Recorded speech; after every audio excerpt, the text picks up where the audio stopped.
Hola, mi nombre es Jocelyn Rivas, psicóloga educativa de profesión y amante del desarrollo humano integral, mente, cuerpo y espíritu de vocación. Este podcast tiene como propósito brindarte una gama muy amplia de herramientas para lograr encontrarte a ti mismo desde el amor. Porque hay tantas verdades como culturas y razas en el mundo, toma lo que para ti pueda servirte en tu camino al logro de bienestar personal. Bienvenido. Hola, muy buen día, bienvenidos a otro episodio más. El día de hoy estaremos platicando del arte de mediar, porque me parece que es un arte. Y tengo a una invitada maravillosa que estoy muy agradecida de que hoy estés aquí en este espacio. Muchas gracias.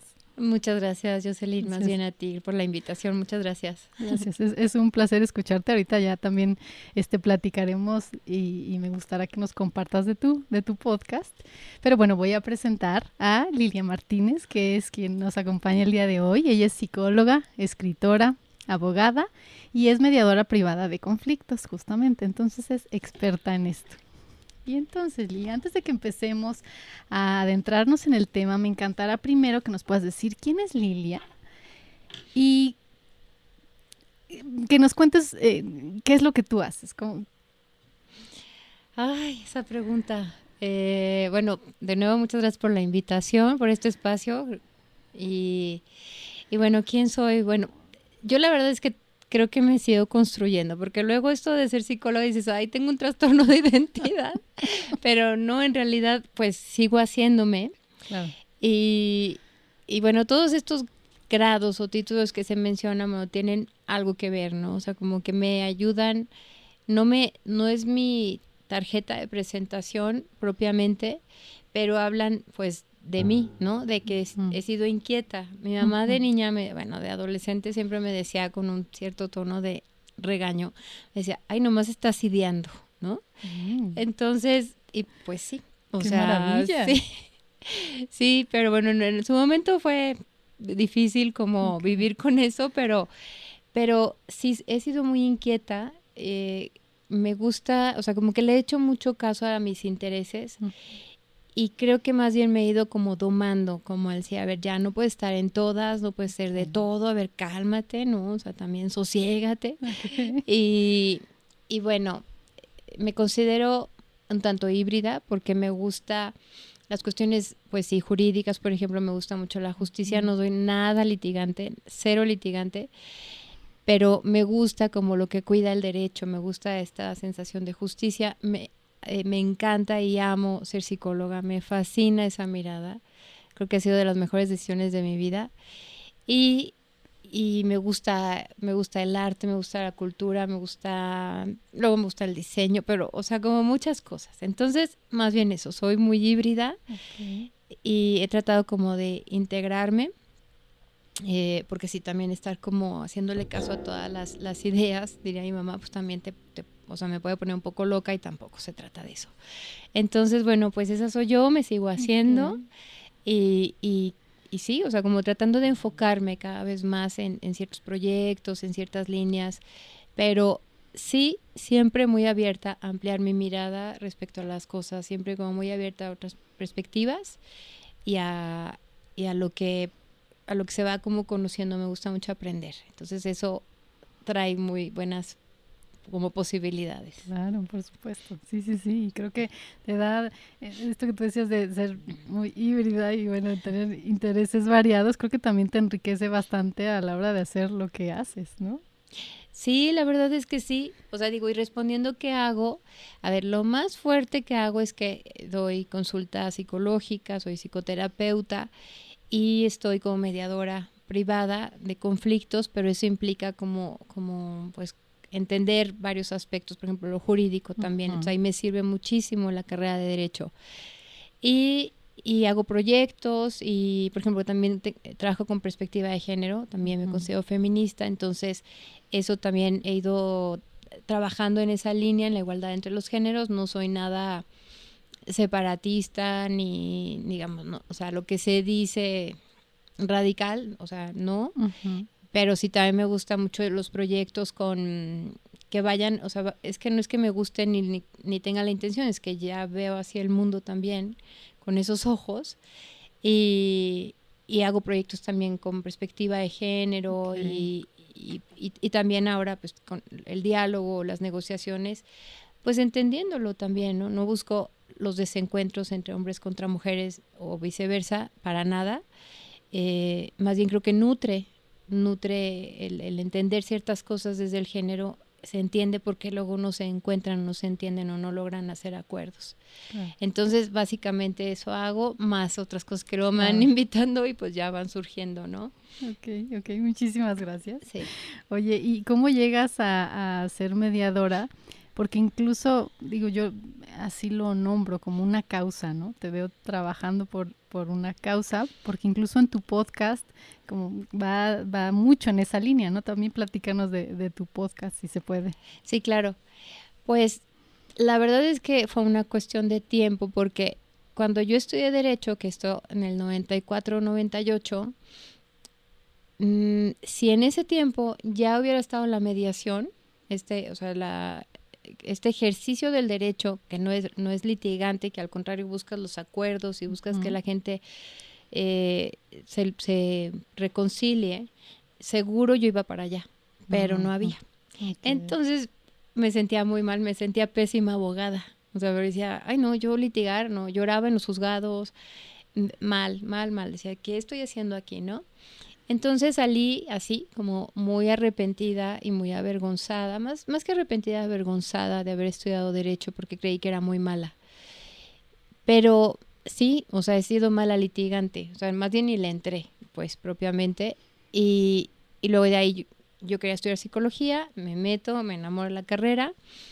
Y con el tiempo he visto, o sea, bueno, después estudié mediación en el 2006 y lo he ido integrando, ya después de la maestría recientemente en mecanismos alternos, así se le dice a la mediación y a la conciliación en los círculos de paz. Y ahí ya hago el match, así como muy importante, que dije, ya sé para qué estudié Derecho, ¿no? O sea, entonces, porque la mediación es como una isla, un punto intermedio entre esas dos. Sí. Entre todo tiene que ser legal, sin llegar al litigio, y también se abordan las cuestiones de comunicación, los afectos, que toca la psicología, pero tampoco es terapia. Claro. Entonces es un punto intermedio muy bonito y muy necesario para esta comunidad, y es ahí donde ya lo reúno. Que y tú ya logras digo, empatarlo padrísimo. Perfecto, la verdad es que me viene perfecto. Entonces ya veo todas las formalidades que hay acá en Guanajuato para ser mediadora certificada, y ya lo tomo como súper en serio la mediación, y empiezo a ampliar también, no nada más como lo jurídico, sino todo lo que hay de cultura de paz, las negociaciones, la conciliación, y lo sigo descubriendo el mundo, de verdad, es todo un mundo. Hay gente que lleva años en esto, y por supuesto soy muy fan y muy seguidora de los grandes maestros y maestras. Y eso es lo que me tiene acá. Ay, qué padre, qué padre. Y cuéntanos, de verdad, me encanta, te he escuchado en estas entrevistas maravillosas que tienes en tu podcast, ¿cierto? Ay, ¿Cómo surge esto? ¿Cómo empiezas? Bueno, la verdad es que este recurso de los podcasts es una maravilla, ¿no? Yo creo que también estos medios contemporáneos de dialogar, porque son muy amigables, ¿no? Se escuchan cosas muy interesantes mientras vas de un traslado, así una información de preguntas o ciertas citas o comentarios que de verdad sí impactan en la vida. Entonces, bueno, yo amo a mis maestros, de toda la vida. Para mí son personas muy importantes, me han dado muchísimo, yo le debo muchísimo a la academia, todo lo que he aprendido, los recursos y todo, de verdad estoy muy agradecida con mis maestros y maestras históricamente, y creo que hasta como en el buen sentido me enamoro un poco de ellos, o sea, en esa parte también filosófica, erótica, así, ¿no? Entonces, cuando tengo la oportunidad o sea, los busco mucho, de verdad, y les digo, soy súper groupie, o sea, yo voy a un congreso académico y soy así como groupie, como presidenta del club de fans de algunos y así. Entonces, pues luego busco estos espacios, ¿no? Como mantenerme cercana, si publican algo, pues les sigo, o sea, de verdad sí, lo asumo, la grupez lo asumo. Entonces, pues de ahí han surgido las entrevistas Okay. y porque tienen algo buenísimo por aportar y así ha surgido esto, como creo que es una parte como muy generosa, ¿no? De compartir a la comunidad también ciertos saberes, experiencias y que la gente los puede escuchar o conocer de manera gratuita. Sí, por supuesto, por supuesto. Yo te agradezco mucho por ese espacio, la verdad, muy, muy enriquecedor. Cuéntanos, ¿cómo se llama para que te Se busquen llama, y pues te escuchen? la organización se llama Punto Medio el Arte de Negociar y este es un recurso entre difusión y promoción, así, que ahí está así en las redes, Punto Medio, tanto en Spotify como en Instagram y así. Y la verdad es que también ha sido, yo elegí el nombre de Punto Medio porque lo escuchaba entre la gente, o sea, cuando se les invitaba a tener estos, la mediación es voluntaria todavía, digo, ojalá y un día sea obligatoria Okay. para que la gente vaya y, o sea, que ya de cajón sea el primer recurso antes de irte a pelear. Entonces, el, en la invitación, yo escuchaba que la gente decía, yo sé que existe un punto medio, pero no sé, ¿no? Como que todavía no lo encontraba. Y lo escuchaba así en el léxico de las personas. Entonces, como que, digo, es una palabra, pues, como, sí, o sea, todo el mundo queremos esto, ¿no? Un punto intermedio en donde ni tú ni yo, en donde nos podamos sentir seguras de que no me Ujú, vas a atacar, de que no te voy a ujú. atacar, ¿no? De que sea justo para ambas partes. Entonces, pues ahí está. Y este eslogan del arte de negociar, porque la verdad es que es más estratégico, o sea, hablar de negociación que de mediación. O sea, todavía mucha gente, es como raro, porque por un lado dicen, quiero un mediador, necesitamos un mediador en nuestro asunto. Y se ubica como la figura del mediador, alguien que se ponga en medio Ujú. a regular la conversación. Pero luego, si le dices, bueno, vamos a hacer una mediación, como, ¿qué es eso? O sea, como que Okay, todavía no, raro, ¿no? okay. Ujú. Entonces, elegí más bien la negociación porque la gente lo ve como todavía, o sea, es más fácil que alguien se siente a negociar, a decir, bueno, vamos a negociar, porque se siente más protegida de que sus intereses o sus objetivos van a ser más protegidos. Okay. Como que la mediación todavía se malentiende como si fuera ceder en el mal sentido, en el Mm, de, ay, a ver, vamos a hacernos las buenas personas y vamos a ceder, ¿no? Y voy a perder, como que luego se ve así. Entonces, ese es un error. Pensar que una negociación o que una mediación es para que alguien pierda, para que alguien o sea, como que de buena onda. Algo que poco se dice de la mediación o poco se conoce, mejor dicho, ujú. es que te conviene. O sea, de verdad, conviene mediar, conviene negociar. Es súper estratégico. Entonces, o sea, nos evita costos, nos evita rupturas, nos da habilidades, Eso. nos busca tus intereses, lo que quieres, se procuran, se cuidan, conoces más a la otra persona, te conoces más a ti. O sea, de verdad tiene un montón de beneficios. Te gastas menos que un pleito. A ver, pero entonces valdría la pena, fíjate, y yo no lo había considerado porque para mí es muy natural, porque incluso creo que pues, lo trabajo mediaciones con niños y naturalmente lo entiendo, pero entonces vale la pena desde empezar. ¿Qué es la mediación? Sí. De cómo se compone, claro. Sí, claro. A ver, la mediación es un diálogo, realmente. Es un espacio donde la gente pueda ir a dialogar de sus asuntos que ahorita están en conflicto para que se puedan escuchar de manera pacífica y logren acuerdos. Eso es la mediación. Entonces, y la conciliación, la verdad es que la diferencia es nada.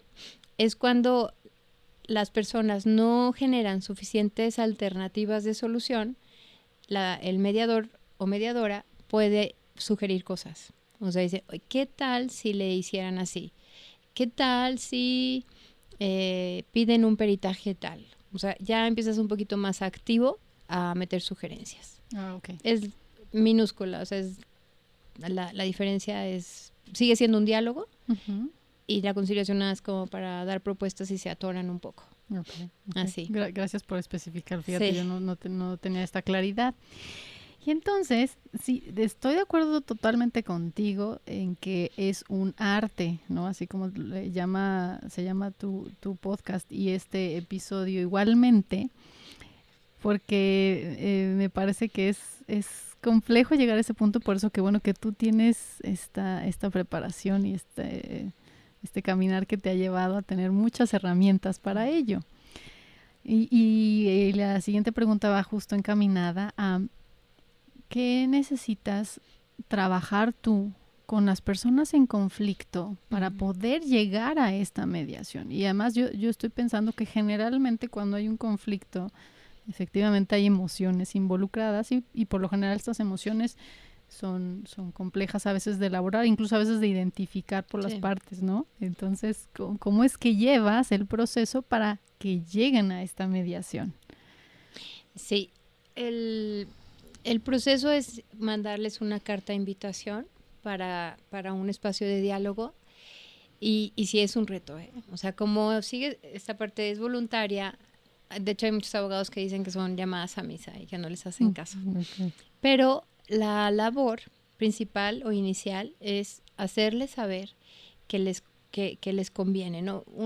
Les conviene bajar las armas para decir, a ver, no es necesario que este asunto lo resuelvan peleándose. Uh-huh. De verdad, hay un montón de cosas que son innecesarias, así que hacemos en la vida diaria. Y pelearnos para resolver un conflicto es una de ellas.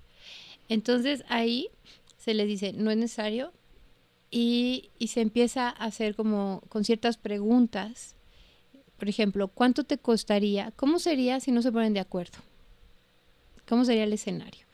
Entonces ya se ponen a pensar, ¿y cuánto te va a costar si no se ponen de acuerdo?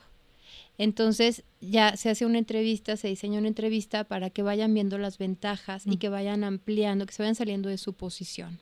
O ver los beneficios. ¿No? Sí, claro. Entonces, la primera parte, digamos, es baja armas, así, no es necesario, bájenlas, por favor. Segunda, se pide esta disposición para negociar, porque también dice, sí, queremos arreglar de la mejor manera, pero luego otra vez se ponen resistentes, ¿no? Entonces, sí les recuerdo, digo, a ver, tú tienes tu porcentaje, yo tengo mi porcentaje de trabajo, de responsabilidad aquí, pero tú tienes la tuya también, o sea, aquí no todo o sea, yo voy a resolver lo mínimo, de hecho. Entonces, esa parte se las recuerdo, que tiene que haber ganas de resolver, así. Y tercera, también que vayan viendo que esa otra persona que, como dice mi maestra Patricia Arechiga, que ese enemigo vayas viéndolo como un socio o un aliado, porque él tiene algo que tú necesitas y tú tienes algo que él necesita. Qué maravilla. O hay una relación ahí, ¿no? O sea, por ejemplo, a ver, una herencia. ¿Te vas a pelear con todos tus hermanos? ¿Y qué va a implicar? ¿Cuál va a ser el costo para ti y las siguientes generaciones, ¿no? Entonces, a lo mejor vas a necesitar una firma de ellos. A lo mejor vas a necesitar, no sé, una autorización en los trámites, ¿no? Entonces, ¿qué tal si en lugar de ver cómo le quito, cómo lo destruyo, mejor empiezo a ver de qué manera podríamos hacerlo en conjunto para que ganemos más todo mundo, para salir más en paz y más nutridos de todo esto? Esa es la clave. Entonces, esto se llama interdependencia. Y cuando alguien dice, yo no tengo nada que negociar contigo, porque puede ser muy tajantes, pero está sentado ahí, algo está negociando, algo está cuidando, y no meramente es dinero. Pueden estarse jugando la reputación, la seguridad, la tranquilidad, la privacidad. También hay gente que cuida eso, ¿no? También dice, es que la otra persona le amenaza en algo que hizo y va a cuidar eso. Entonces también hay muchas cosas que se ponen en juego en las negociaciones o en las mediaciones. Y eso, el trabajo del mediador es dar con eso, para que ellos lo vean y se vuelvan equipo. Y ahí es el arte, ahí es justamente ese arte, descubrirlo, ayudarles a que luego ellos también lo vean, ¿no? Primero que tú logres verlo y luego ayudarlo a que ellos lo vean para que entonces estén en otra actitud, ¿no? Justamente. Sí, y no hay cartas ocultas, o sea, digo, sí se hacen entrevistas individuales previas a una mediación para prepararles, para conocer más de la situación, pero también algo muy lindo de la mediación es que ayudas a que la gente pueda confiar, o sea, generar que ese diálogo sea confiable para que la gente tenga muy claro, no nada más qué quieres tú en la negociación, en la mediación, qué quiere el otro. Y yo he estado en mediaciones, mediando, en donde si no me queda claro, por ejemplo, tengo las dos partes, ¿no? Por ejemplo, el tema de separaciones, pensión alimenticia. Y si no me queda claro qué quiere una de las partes, se lo pregunto delante de la otra persona y digo, a ver, ayúdame a entender exactamente qué quieres, qué estás necesitando y qué tenemos que cuidar. Yo en la mediación y la otra parte. Entonces, digo, porque esta persona, la otra parte, está buscando esto y está protegiendo esto. Por ejemplo, a ella le interesa su seguridad, su tranquilidad. De ti, ¿qué hay que cuidar? Entonces ahí voy buscando, voy tejiendo que se vuelvan aliados. O sea, porque luego la pregunta es, a ver, si a ti te interesa tu tranquilidad y a ti, por ejemplo, tu solvencia, ¿cómo le vamos a hacer para cuidar tu solvencia y para cuidar tu seguridad? ¿Cómo le van a hacer? Porque yo entre que entro y salgo, ¿no? Entonces, hago que eso quede súper claro. ¿Qué tenemos que proteger? Qué lindo, me encantó como dijiste, ir tejiendo y efectivamente cuidar los intereses de ambos. Sí. Y insisto, llevarlos a que ellos lo identifiquen, porque creo que a veces no llegamos con esa claridad de qué estoy buscando, no sé, estoy en conflicto, pero entonces que los ayudes a que ellos mismos tengan claro qué es lo que están necesitando. Wow, qué maravilla. Y en No, sí. perdón, te escucho. Y en ese sentido, fíjate que soy fiel creyente de que, bueno, tengo la esperanza de que en algún momento podremos llegar nosotros como seres humanos a hacer esta labor nosotros solos, ¿no? Se necesita por ahora un mediador, pero creo que por lo menos yo lo veo en los niños y en el colegio donde trabajo hago mediaciones. Sí, son maravillosas, los niños son maravillosos, se abren de una manera tan honesta, y entonces me he preguntado tantas veces y hacia allá va la pregunta, ¿qué habilidades socioemocionales podríamos, que tú identificas ya en los adultos, que si tuviéramos desarrolladas desde niños, pudiéramos llegar mucho más fácilmente a una mediación o incluso en algún momento entre nosotros mismos llegar a resolver estos conflictos? Sí, no me quedé pensando, antes de irme a esta pregunta que está súper bonita, he tenido momentos en las mediaciones en donde, tal cual como dices, empiezan ellos a hablar desde, ya, digo, yo estoy ahí, hasta siento que estorbo, porque luego ya empiezan a entenderse y empiezan a decir, bueno, ya, porque a ti te importa esto, a ti te importa cuidar esto, entonces yo también lo voy a cuidar. Yo casi lloro, me conmuevo muchísimo y sí les digo, ay, qué bonito. Sí. Y es muy emocionante esos momentos donde la gente logran verse de manera respetuosa, colaborativa. Híjole, son hermosos esos instantes. Ay, perdóname que te interrumpa, pero creo que a veces no logramos hacer eso porque alguna emoción nos invade, ¿no? ¿No crees? O sea, que a veces el dolor es tan grande que no te veo, porque tú acabas de decir algo muy importante, ver al otro. A veces solamente veo mi dolor, lo que me está pasando, y cuando logro voltear y ver al otro es mucho más sencillo poder llegar a este punto, ¿no? Sí, y yo creo que ahí va la pregunta que hacías también, ¿no? O sea, qué importante es reeducarnos como adultos y adultas para no contaminar a las infancias de esto de tú no te dejes. Ay, no, esa frase me choca porque hace mucho daño, nos ha hecho más daño de lo que imaginamos. Entonces hay que promover más bien de, oye, a ver, tú cómo podrías parar o cómo podrías hacer que esto no ocurra, ¿no? Esa es una parte, pero eso requiere del adulto, la verdad, de la filosofía del adulto. Y la otra, definitivamente, como ya se sabe y en lo que tú trabajas, toda la gestión de emociones. O sea, si no si no nos ayudaron a narrar nuestra emoción, si es fastidio, si es enojo, si es tristeza, si es alegría y demás, pues luego no sabemos ni qué, ¿no? Ni qué nos invade. Entonces no sabemos como qué le estoy reclamando, porque a lo mejor se vuelve un reclamo cuando realmente es una emoción la que yo, o sea, si no la tengo clara, no sé ni qué necesito de ese otro, ¿no? Por ejemplo, a mí esa emoción, el fastidio, o que es un sentimiento, más que una emoción, un sentimiento, me parece como muy, o sea, muy invasivo, y que lo podemos confundir muy fácilmente con un mal humor, ¿no? O sea, porque igual estás con el calor, con sed, con sueño, y es muy fácil que en lugar de decir, ¿sabes qué? Estoy fastidiado, me voy a tomar 2 minutos, 5 minutos para refrescarme y relajarme. Ah, no, vamos igual y peleamos, igual y alguien del coche, de al lado. Entonces, definitivamente desde el día 1, después, o sea, de brazos, es importante traducir las emociones para que desde muy corta edad una niña o un niño pueda narrar, pueda identificar qué está sintiendo. Porque a partir de ahí, la gestión de sus conflictos va a ser fundamental. O sea, vas a ver dónde le dolió o qué le pasó para ver qué necesita gestionar. O sea, es por un lado.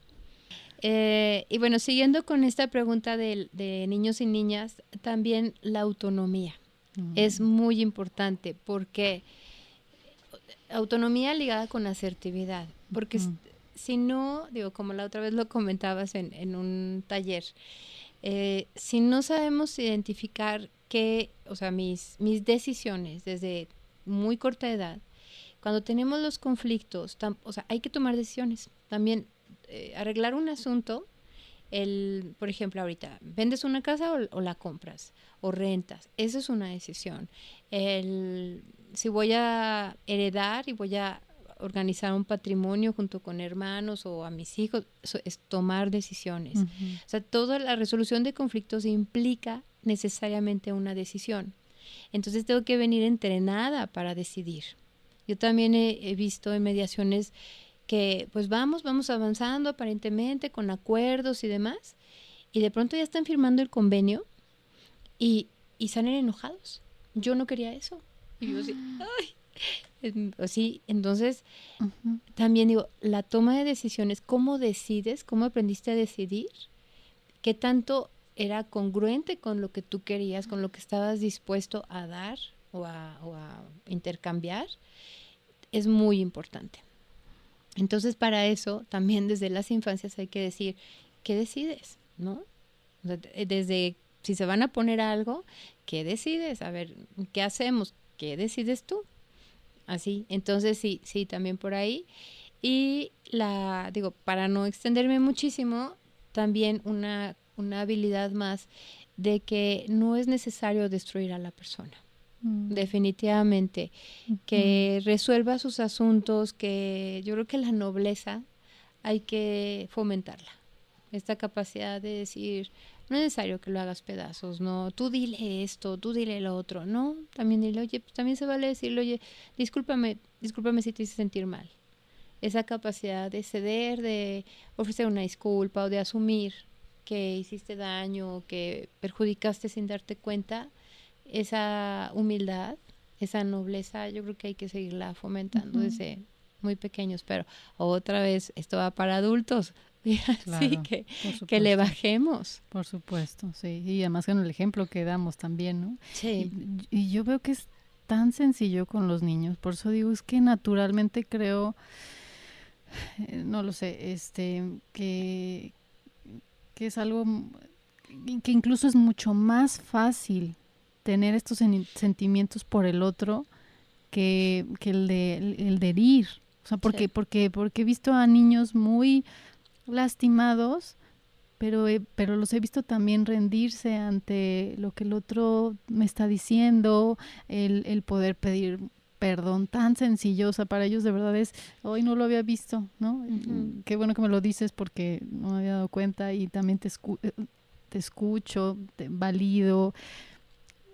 porque aunque no se los hayamos enseñado, veo que naturalmente se les va dando con un poquitito de guía, es decir, con muy poquito ellos logran hacer cosas maravillosas. Por eso es que mi apuesta va a que lo podemos lograr, ¿no? Pero sí, efectivamente los adultos somos los que tenemos que ir avanzando en ese sentido. Y me tocó compartir contigo una experiencia maravillosa y me gustaría que nos platicaras esto de los círculos de paz que en algún momento compartimos. ¿Qué es un círculo de paz y en qué momento tú has llegado a trabajar con estos círculos de paz? Ay, es una cosa maravillosa. El círculo de paz es una conversación en palabras de Camilo, de hecho, Camilo Said, que le admiro mucho su trabajo, dice, es una conversación para tratar temas difíciles sin perder la calma. Y se hace uso, el origen de estos círculos, desde el origen de nuestra humanidad, cuando en este proceso de socialización se juntaban las tribus, se juntaban las comunidades alrededor del fuego, pues para estar juntos, para protegerse de animales, para decir, bueno, aquí está iluminado, aquí vamos a comer, aquí nos calentamos, aquí se hacen después, se ve mucho hasta en las películas, ¿no? Los consejos, así como estos sabios o sabias de las tribus que en círculos como que se hacen los consejos o las resoluciones de la tribu, ¿no? Pues de ahí vienen. Nada más que, bueno, ya se instauraron más en los 90s, sobre todo en la justicia, se llama justicia restaurativa, en donde en los penales, con gente que cometió delitos, se ha aplicado mucho para que la gente se pueda reparar. Uh-huh. Sí, estos son conversaciones que hacen mucho bien en donde ha habido una injusticia, uh-huh, incluso un delito, o donde se han hecho daño. ¿Y es de 2 o más personas? ¿O sí, cuál es la característica? Sí, es un grupo, tampoco puede ser grandísimo, no sé, 20 personas, puede ser bastante, un buen grupo todavía. Y es un tipo ritual en donde se enciende una vela para simular esta fogata, este fuego. Y luego se ponen pues ciertos elementos, ya dependiendo la persona que lo organiza, lo que le simboliza, para poner piezas del habla. Esa pieza se va circulando, lleva un orden y solamente la puede utilizar, o sea, solamente, puede hablar la persona que la tiene en sus manos. Uh-huh. ¿Qué posibilita esto? Que escuchen los demás. Uh-huh. Eso es lo que hace silencios para que las demás personas escuchen y vayan pensando muy bien qué quieren decir. Entonces regula muchísimo, porque en nuestras conversaciones, sobre todo donde hay daños, resentimientos y demás, pues la gente se arrebata la palabra, la gente se interrumpe, la gente se quiere salir, se quiere pelear. Y acá la gente se regula, aprende a regularse. Y bueno, pues ya lo vimos, lo pueden hacer desde niños, niñas a su manera. Ellos empiezan pues cada quien, ¿no? A contactar con lo que están sintiendo, escuchan al otro y van, y se va haciendo no son confrontativos, no se busca ver, ¿qué te dijo él? ¿Y tú qué reaccionaste? Uh-huh. O sea, no se buscan estos enfrentamientos para nada y al mismo tiempo se busca esta reflexión. Entonces, por ejemplo, en los penales, en las cárceles, se han aplicado mucho cuando alguien cometió un delito para que tenga la posibilidad, independientemente de su proceso penal, uh-huh, que tenga la posibilidad de vivir su vergüenza. ¡Qué maravilla! Sí, y que pueda reparar. Entonces se le da un protagonismo tanto a la víctima, o sea, se le dice, ¿qué te pasó con este evento? Entonces ya la persona puede hablar, no, pues me sentí mal, me lesionaste, gasté en esto, o sea, me fue muy mal, ¿no? Y el que agredió se escucha y vive, digo, habrá que ver, habrá que cuidar, obviamente esto es muy preparado, uh-huh, previamente, y esta persona puede decirle, es lo peor que he hecho, ¿no? Vive su arrepentimiento, su vergüenza, y son procesos de verdad como muy, muy profundos. En la materia nos pusieron un caso que en Estados Unidos, en una cárcel, un grupo de jóvenes asesinaron a una mujer. Entonces, años después, la mamá de la víctima y la hija de la víctima se prepararon para un círculo de paz o un proceso restaurativo con uno de los asesinos. Y también obviamente a él se le preparó, y bueno, hablaron con él y le preguntaron, bueno, ¿cómo fue el evento? Él les dijo que la víctima iba en su coche y ellos estaban en grupo, estaban tomados o drogados, y ella como que los quiso asistir, los vio a mitad de carretera, se acercó, les preguntó que estaba todo bien. Lamentablemente abusaron de eso, la tomaron, la asesinaron y ya, ¿no? Esto sirvió, o sea, esta información, igualmente dolorosa y lamentable, pero sirvió porque el hermano de la víctima siempre se sintió culpable, porque días antes su hermana le dijo, oye, mi coche está fallando de no sé qué cosa, y él no se lo reparó. Y siempre durante años creyó que ella más bien se había quedado varada a mitad de carretera y que por eso la habían asesinado. Entonces, gracias a este círculo, a este proceso restaurativo, el hermano se dio cuenta que él no había tenido ninguna responsabilidad. Y aparte, este chavo asesino, pues pudo decirle a la familia el arrepentido que había estado y pudo incluso pedir un perdón y fue como muy conmovedor. Entonces, no justifica ninguna violencia, ni mucho menos, pero a mí me gusta mucho hablar de esto, tenemos una cultura de mucha denuncia, todo lo queremos denunciar. Así y siguen, ¿no? No te calles y denuncia y todo. Sin embargo, las instituciones están colapsadas, no están pudiendo resolver, ni siquiera investigar los casos. Y tenemos una comunidad sin reparación, sin sentimiento de justicia y lejísimos de una reparación. Entonces, estos mecanismos que van a la par, que no se trata de defender a asesinos ni a nadie, pero pueden ayudar para que la víctima se repare. Entonces ya se le está abriendo la puerta en lo penal, pero sí aprovecho como para que se empiecen a conocer estos mecanismos, y no necesariamente por cuestiones de delitos. Por ejemplo, una familia que se rompió por una herencia, por una casa embargada, o sea, pueden recurrir después a esto para repararse. Cuando ha habido incluso abusos, para reparar a las víctimas. O sea, es en serio. Y no justifica, insisto, no se justifica el delito, pero busca un verdadero acompañamiento. Se me hace súper lindo para la víctima, pero fíjate que también creo que todos merecemos este proceso.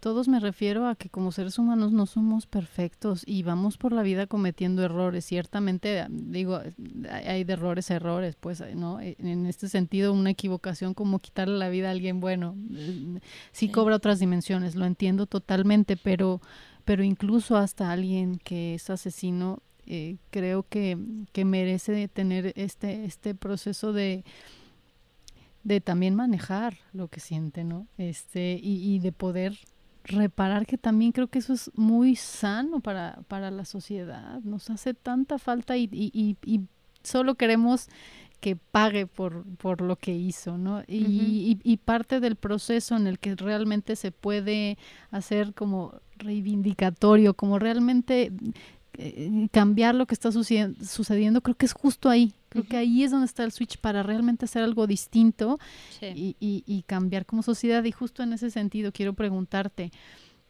primero, ¿qué es la paz para ti? Porque me encantará poder, sé que es una pregunta muy compleja, ¿no? Pero ¿cómo poder transitar cada vez más que en tu experiencia, con todo lo que te toca vivir, cómo transitar de una cultura violenta a mucho más pacífica? Pero bueno, primero desmenucemos, para ti, ¿qué es la paz? Sí, es una pregunta difícil. Pero aparte, déjame decirte que desde que hablo de la cultura de paz me siento Miss Universo. Concurso. La paz del mundo. Pero bueno, ya hablando en serio, para mí la paz, posiblemente estoy hablando de una paz muy interior, muy subjetiva, pero es esa sensación que aunque estás que puedas estar en una situación de incertidumbre o de caos, sabes, tienes la esperanza de que todo va a estar bien.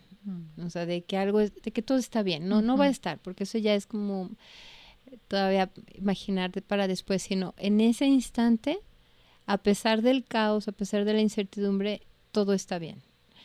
Y claro, ya después tendremos que hablar también de una paz ya como más estructural, más global, más colectiva. Y también es esa sensación de que todo el mundo se pone a hacer algo, a generar un dispositivo, un mecanismo, un hábito para estar más tranquilos, para saber que puedo confiar en ese espacio, que puedo confiar en esa persona, que puedo confiar en esa institución. Entonces ya es algo muy intencional trabajar por la paz. Esa es la realidad. Entonces, pues sí, pienso que esa pequeña esperanza que dice, bueno, está bien, ¿no? A pesar de todo lo que estaba sucediendo, a pesar de todo, estoy en paz. Okay. Como que... A ver, entonces tú dirías que si vamos trabajando cada quien en que busque lograr esto, que además es complejo, ¿no? De lograr esta paz interior, entonces podremos ir impactando en nuestro alrededor quizá. O sea, tú partirías de trabajar desde la individualidad hacia la colectividad. Seguramente hay muchas cosas también que hacer, ¿no? Como sociedad y colectivamente, pero tu planteamiento iría más a apostarle en ese sentido. Sí. La otra vez leí una frase de Gandhi diciendo quien está en guerra con uno mismo está en guerra contra todo el mundo. Entonces, sí, o sea, sí pienso, no va a ser suficiente, me queda claro, pero sí, ahí está el punto de partida. O sea, si yo más o menos me comprometo a salir de buenas de casa en la mañana, si me hago cargo si hago ciertas prácticas de agradecimiento, para decir, bueno, hoy que sea un buen día, ¿no? Para llevarlo bien. Si hago algo con quien convivo, con quien vivo, para que sienta que también inicia bien su día y no arruinárselo desde la mañana o que no me lo arruine, o sea, luego pasa, ¿no? Sí. Entonces, y hacer lo propio, ¿no? Por ejemplo, la puntualidad es algo que podemos hacer para no irnos violentando. O sea, si salgo con el tiempo suficiente para llegar al lugar y que además debo de considerar que hay una zona de tráfico y que se me pueda cruzar algo, si hago esa precaución, si prevengo, voy a ir en paz. O sea, voy a ir así, ya está cantando, ¿no? En el camino. Entonces, en cambio, si ya salí tarde, ya desde ahí ya me estoy violentando y ya estoy violentando a mucha gente porque posiblemente voy a querer ir rápido y me va a desesperar todo el mundo.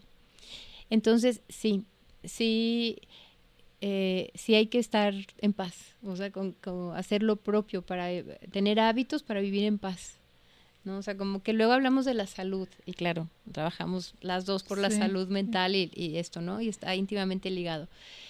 Pero sí también trabajar intencional cómo voy a vivir este día más en paz, ¿no? Me encanta, sí.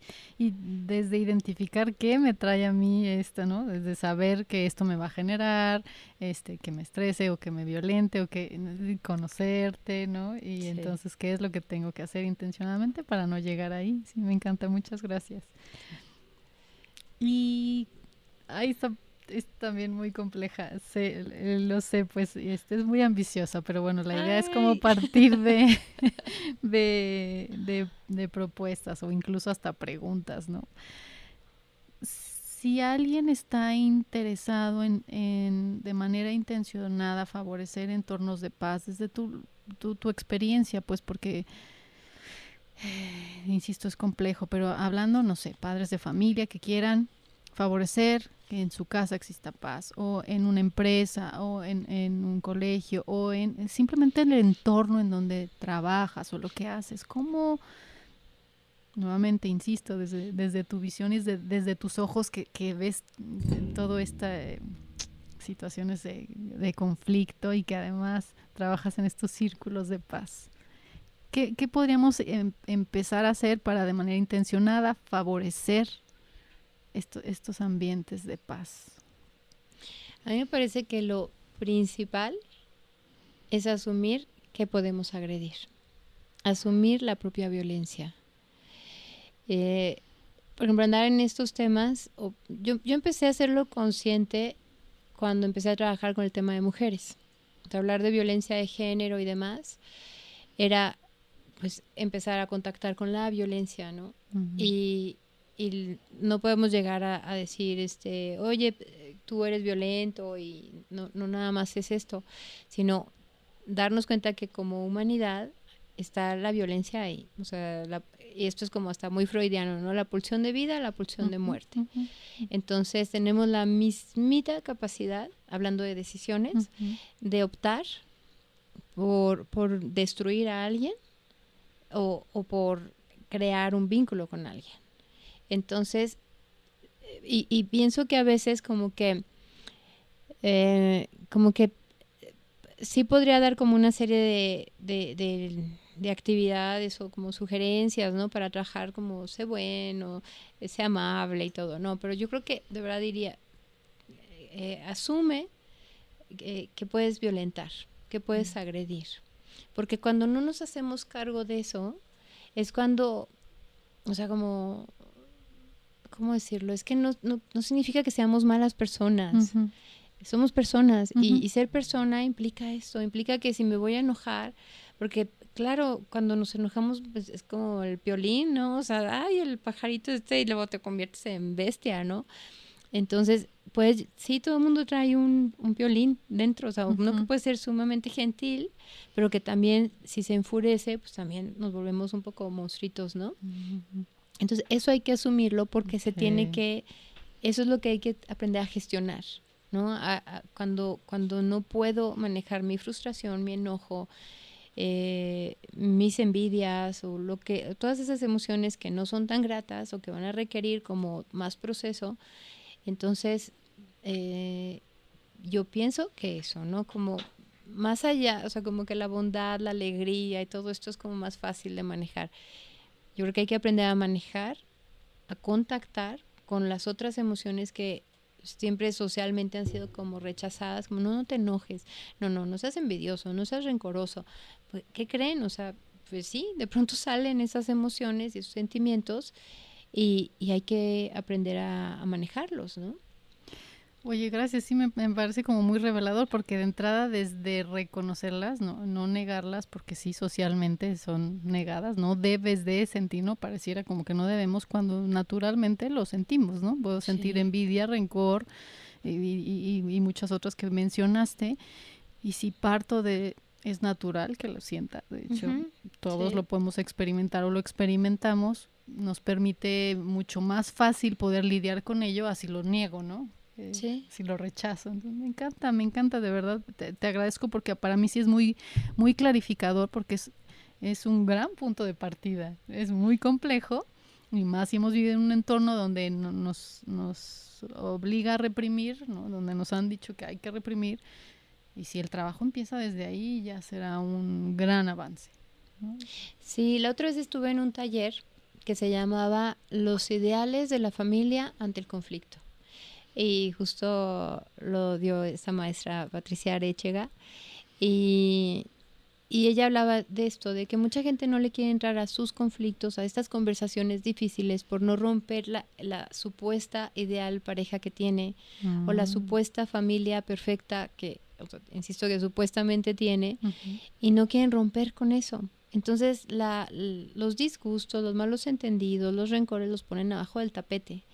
Y ahí está colapsándose la familia o la pareja y no le entran, ¿no? Están un poco en la simulación. Uh-huh. Entonces, hace falta, de verdad, tomar más en serio que el diálogo es algo, no es tan sencillo, es algo como más técnico por hacer, pero que es fundamental. Y para eso también funcionamos los mediadores y mediadoras, para acompañar en estas conversaciones, que no es que aunque dialoguen cosas bien complicadas y difíciles, pueden salir muy bien de esas conversaciones. Y también los círculos de paz también funcionan para eso, para decir, se puede hablar aquí de todo, ¿no? Ujú. Y sin necesidad de que se salgan destruidos. Y le tenemos tanto miedo al conflicto, tanto miedo a hacerle frente, y si supiéramos que es peor evitarlo, nos causa Sí. más daño Sí. internamente y como comunidad, como familia, como creo que si lo entendiéramos, fluiríamos más con el proceso de entrarle al conflicto. Sí va a ser incómodo al principio, bueno, obviamente, Sí. no es grato, pero el término o al punto a donde llegas es sanador, Sí. ¿no? Es maravilloso. Sí, porque luego ya la gente dice, es que ya no aguanto más, ¿no? Entonces ya Ujú. vienen las rupturas. Sí, Entonces no se aguanten, o sea, más bien gestiónenlo antes de sí, explotar. sí, definitivamente es peor quedarse con él. Y bueno, Sí. para ir cerrando, y estas ya son preguntas mucho más personales, este podcast es de amor propio y bienestar, y me gustaría que nos pudieras compartir primero cuál es tu definición o cómo entiendes tú el amor propio, y cómo es que tú, qué cosas haces tú, digo lo que nos quieras compartir, por supuesto, para lograr el bienestar. Ok. Ay, también, qué difícil. Bueno, pues me voy a aportar muy básica en la parte de la definición, en el sentido de son estos afectos, este autocuidado que tenemos hacia nuestra propia persona. Pero estas palabras de autoestima, de amor propio, o sea, como que no, como que luego creemos que ya viene de los propios recursos, ¿no? Uh-huh. Sin embargo, yo sí pienso que eso nace, o sea, esas capacidades de autocuidado, de amor propio, sin salirme de la pregunta, es porque alguien primero nos lo dio. O sea, como que sí se necesita, Uh-huh. que ya sea mamá, papá, un cuidador, una tía, qué sé yo, nos haya tratado bien desde el principio, ¿no? Como que nos haya hecho sentir bienvenidas o bienvenidos a este planeta, ¿no? Uh-huh. Y bien tratados. Entonces, y no siempre se tiene, o sea, porque igual y te tocó una familia grande y pues no se alcanzaba, o porque las circunstancias, o porque no había un deseo, yo qué sé, ¿no? Hay un montón de circunstancias que pueden cruzar esa historia y violentarla un poco, ¿no? Entonces, por ejemplo, o sea, ¿y qué recursos hay para irla conquistando, sí, como sí. dices? Pues definitivamente, digo, los procesos psicoterapéuticos ayudan, ¿no? O sea, también, por ejemplo, algo que yo me acuerdo mucho en las instituciones que atienden violencia, dicen, por lo menos aquí, aunque sea una hora, te tratamos bien. Entonces ya te da una certeza de que no, o sea, dices, siempre me han tratado mal, pero sí existe el buen trato, ¿no? O sea, también es un referente. Y la terapia va haciendo esas capas, ¿no? De que alguien que te respeta, alguien que te escucha y demás. Y algo que creo que hay que poner mucha atención, muchísima atención, es en las narrativas. A ver, les voy a contar una mía. Por ejemplo, en mi caso, pues yo soy la octava, realmente la novena, porque iba a ser un hermano antes de mí. Y aparte muchas mujeres.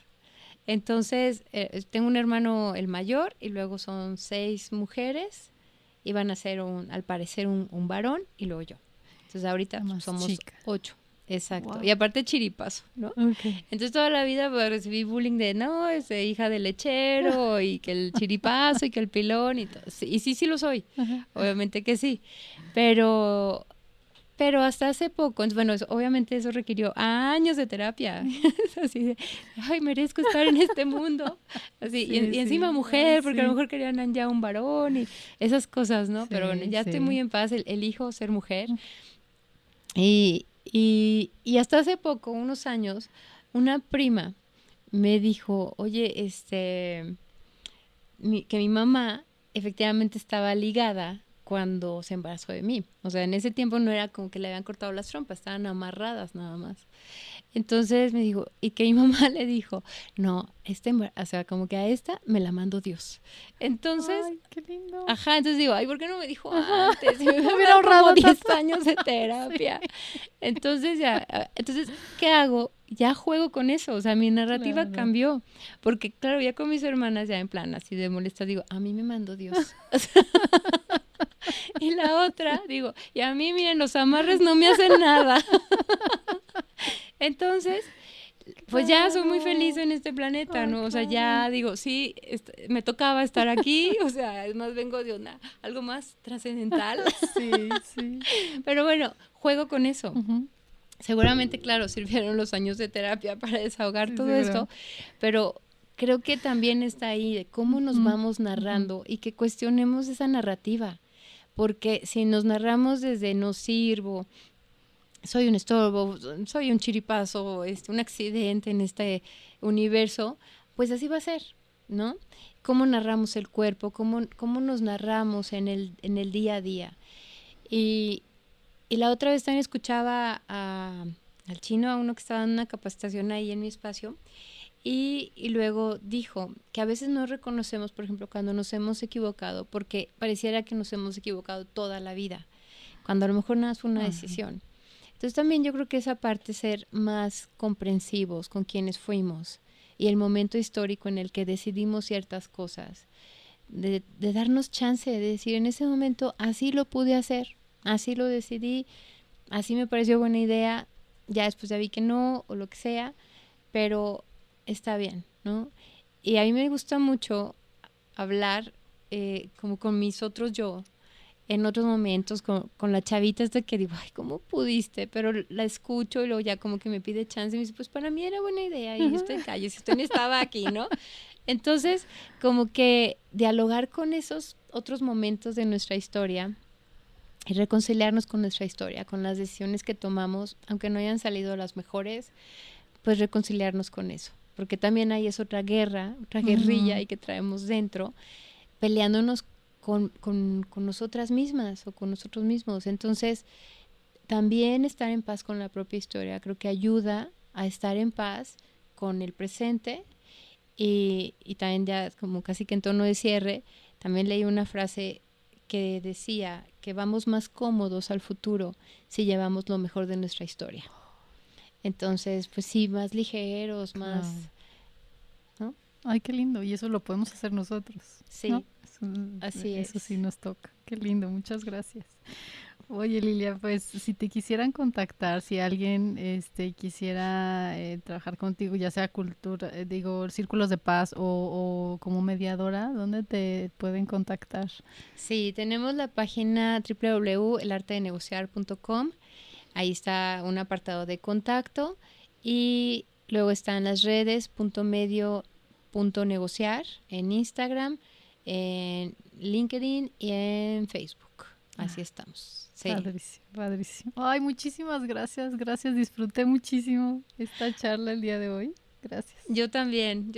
Muchas gracias por el espacio, por darle tiempo a estos temas, por dejarme compartirlos. Yo también aprendo mucho de cada charla contigo. También, muchas gracias. Gracias. Y yo espero que también ustedes hayan disfrutado como disfruté este espacio y por supuesto que se lleven, como siempre digo, o respuestas o más preguntas, pero que sirva para abonar a trabajar en nuestro bienestar personal. Muchas gracias y nos vemos en el siguiente episodio. Gracias, muchas gracias. Gracias, qué bonito.